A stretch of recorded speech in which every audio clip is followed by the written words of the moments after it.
to what I'm going to refer to as a special edition of the Athletic NBA show.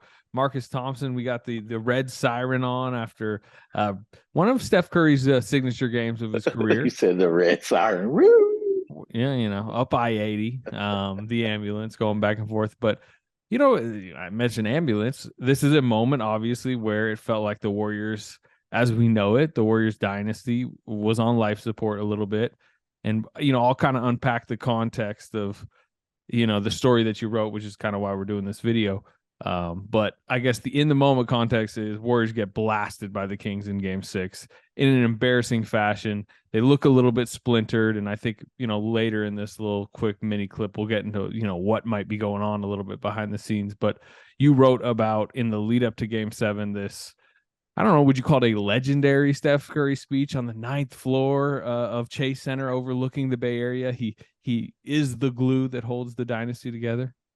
As Steph said after the game, when I was, talking to him about Prodding the speech, prodding him, I was like, man, heard it was epic. He's like, well, it is now. Yes. If he went out and got 16 on, 4 for 20 shooting, or just even if they might not have been lost, so right? epic, or even if they lost, yeah. So I think part of the story of this 50-point game, right? When we talk about this, when we talk about what mattered, because it's not just a 50-point game. Like 50 will be remembered, right? Like that's what it was a Game 7, but there was so much at stake with this. So in the contextual picture of it, talking about a dynasty being on the line, essentially, like looming changes, a first round exit, like all that stuff was on the table. Even the in-state aspect a little bit, right? This like, yeah, right. It's the Kings, like the Kings are gonna do the Kings. So all it just felt like all of that was wrapped in. So when you look at it from that perspective, you got to group what happened the night before, and we could even go like even broader scope, right? Like we talked at the beginning of the season about who's the leader of this team after the Draymond incident, right? And Draymond's known for being the one to give these speeches, and how this whole season has kind of been like shine this leadership light. So like If I almost was forced him into it. if I was reading you correctly, it sounded like Draymond wanted to make this speech, right? He Yeah, he initially was was like, going if I to. need to. The plan was he was going to. He had something to say, and Steph was like, "Nah, I got this." Which, in the bigger scheme, is how it's had to be this season, right? He had to kind of lead them through this. So yeah, I think it'll be legendary because of all that elements. He didn't seem to think the speech was like Obama-esque, right? It wasn't. Wasn't It Al wasn't going Pacino to. in Any Given Yeah, it Sunday? wasn't. Yeah, any given Sunday. Even though I tried to like draw that comparison when I was trying to get the details about the speech. Like, I mean, are we talking Al Pacino? We talking Denzel Washington? Remember the Titans? Like, what are we talking here? But Well, let me ask you. It seems to me that it was more that he felt the need to get up in front of the team and deliver it more than like the words that he delivered, right? That he was like, felt he had to do it. I think said a lot to the team. yeah, and the fact that he doesn't do it often, Yeah. and when he kind of sees the moment, he said the last time he did it was before Game 5 of the finals. At a practice, he felt the need to like huddle Celtics. everybody together. Celtic series, yeah. Okay. So we're talking a whole year ago, right? But so the fact, I think one is the fact that he felt the need to do it, and he doesn't do it often. So when he does it, it matters. I think two, the other element is, I mean, he essentially, in a very Steph Curry way, called out several members of the team. Like he put to the forefront, like, hey, we seeing what's happening. We know what's happening. It's got to stop now. And then I think the thing that kind of jarred me was him saying like, yo, I got it. Like, if you ride with me, I will deliver this win. Like, you just don't hear Steph talking like that, like, Yeah, and I think a reminder to we're going everybody to that like win. winning cures a lot, right? Yeah, yeah. Escaping this series can, and we can get into some of the specific, players involved here, but let's big picture. This season was always going to be more difficult for them to keep together than last season. Last season, everybody was on the rise. It felt, I know we're there in the middle of this tiring dynasty, right? But they had that 2-year, whatever you want to call it, hiatus. Yeah, and there was There, question whether the dynasty was still yeah. alive. Whereas this Yeah, season, we know going back to preseason, a lot more money involved. Jordan Poole steps into this big contract. Andrew Wiggins gets the extension. Draymond Green doesn't. Draymond Green's future is very much in question. He's publicly questioning it. The punch obviously does happen. You know, you have Bob Myers pondering about his future. And you have Jordan Poole not only stepping into bigger money, but understandably, especially as well as he played last season, wanting to step into a bigger role, starting role more consistently. You have last season, Jonathan Kuminga and Moses Moody are rookies that are like, whoa, this is kind of crazy. This season, they were pegged not only by themselves, I'm sure, but by us, right? Is like they're graduating. They're graduating into every night. They're going to matter roles. Jonathan Kuminga is getting DMPs in this series. Moses Moody spent the season getting a lot of DMPs. So it's just there was so much more, I think, yeah, built into this season that caused natural friction. And that was obviously at the forefront of what Steph's talking about. and it feels like, and I wasn't at the game, but when I watched it, I heard people talking about it. I saw the tweets. I read the I text you stories. when it happened. Yeah, And by the way, just quickly, when I text you was when Jordan Poole, he had a 3 or 4 straight bad plays. They call timeout. He's walking off the floor.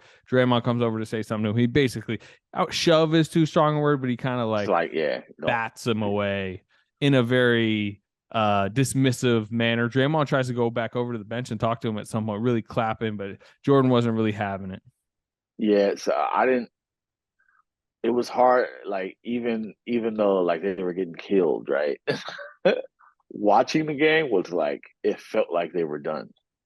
It's like it felt like finally it all had broken them, right? I mean, they just didn't like Tim Kawakami, our other partner on Words Plus Mine, said like it wasn't that they were tired. It just felt like they were just way too discombobulated, and the word we heard this series was broken, right? It felt like that was the moment. I mean, they looked terrible. It was a big game. You kept waiting for the run where they save it in the end, and a win is a win. You heard all the post game speeches, and it never came. Not only it got worse, it just looked really bad. They looked a mess. They looked a complete mess. Steve Kerr They're looked a also mess. just there's just been a lot of sniping. Yeah, It's not like these monster blowups. There's obviously hasn't been like a Poole Draymond round 2 type thing between anybody, but it's a lot of in game like he's pissed at him because of a defensive mistake. He's blaming him because of that.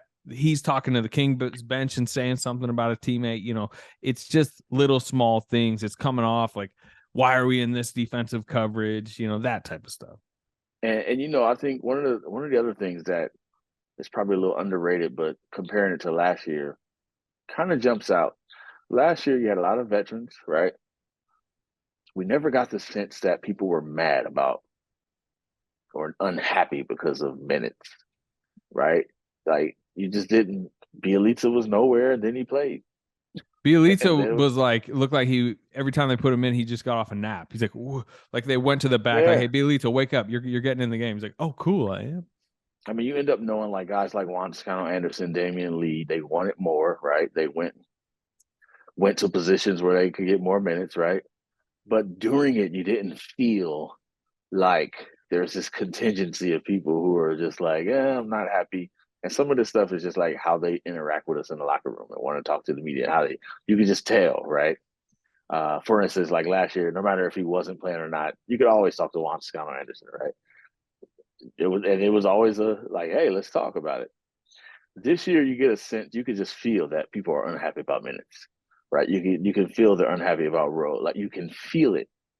They're not doing anything bad. They're not complaining. They're not popping off, but you can feel it. Like even after wins, they walk out. So people just I they're mean, just a little like Jermichael Green's probably a pretty good example. Like you said, he's not doing anything like unprofessional, but they're you not can doing just anything tell wrong. he's Yeah, just hasn't like the role hasn't been what he had hoped for this year. yeah. And also that's what Dante happens with losing, DiVincenzo had right? a rough series, right? And Yeah, for sure. like there's a couple like he's the most like amenable, kind, ready to talk guy, and it's a couple games he's like, yeah, I ain't got nothing to say. It's like you can tell he's like feeling it. I just don't remember feeling that last year, like, and it feels like it's a lot this year, which is why and clearly Steph is feeling it because he said don't get on the bus like that. Yeah. And I think that shows in defensive breakdowns. lack of, will to rotate, transition, right? Jogging back after another possession that, you didn't Yeah, touch the ball. And by the way, I know we're kind of spotlighting some of the role players. Think about, obviously you have the Draymond situation preseason, which is very much still kind of looms. Remember Clay early in the Clay. season Yes. shot selection? They had to have Uh, like a intervention for Clay Thompson's shot selection in like the December. that's Um, what made his Game 7 performance so like good. And Steve Kerr pointed out is because he didn't operate that way, right? He wasn't making shots. He didn't get frustrated. He didn't start playing terrible defense and not hustling. But we had seen that Clay before.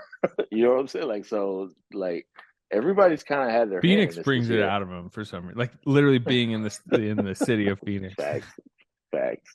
We've seen the issues throughout the roster. Then you deal with the coaches, right? The coaching. Some of the stuff is not. I'm sure they don't feel like it's being communicated what's happening. Some guys are in rotation, some guys are out, right? Like you There just was there's just much more of a spotlight on the player development situation this year yep. because the James Wiseman whiff. You didn't feel it last year because look, Wiseman missed the whole season. You couldn't really blame anybody. He was hurt. This year, obviously, that's a whiff. Kaminga, Moody were supposed to take steps, didn't really. They did in some ways, but I Kaminga mean, felt like Kaminga, I thought he was in the playoffs. I thought he was in. that's what I I thought he mean. was in. I mean, he played well to end the season. He looked like a lock, and then But he doesn't and I play. noted in Steph Curry's press conference after the series saying, "Hey, there are some guys who didn't play this series that might be needed in the next matchup, and they need Yeah, to be ready." And it was like, how they say some guys, and you're like, I know what guy you're talking. exactly. What you talking about? Yeah, all of that I think is wrapped into the fact that if they had any chance, if they have any chance, it's kind of getting rid of all that. They haven't been able to shake it all year. All year has been something at every level. We thought it was done after Game 5, right? After Game 5, we're like, all right, that's the series. Game 6 happens, and you're right back. That's what I'm like, maybe they're done. Maybe this is how it ends. Yeah, But and by the way, like a week from now, they're down 2-1, 3-1 to the Lakers. we're Like right back.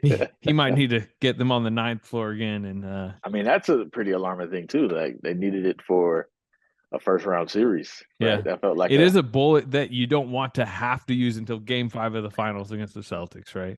Because you can't yeah. keep using it. So, all right, Marcus. Well, this seems like at some point when they tell this, maybe in biopic form, this Warriors dynasty, it's a scene that you've laid out in script form for whoever decides to write the show. Maybe you decide to write the show. Maybe you'll be, sitting on the production staff. But I think you wrote a scene. Yeah, got to shout out my guy Shams. Shams was in there, man. It was great working with Shams. He's got that dude is super connected, man. He just knows I'd say that's an incredible amounts of understatement. stuff. Steph He Curry just can shoot the basketball pretty well, and Shams has connections. He's got a Shams few has connections, connections, yeah. knows a few people. Yeah, yeah. No, he was central, as you well know.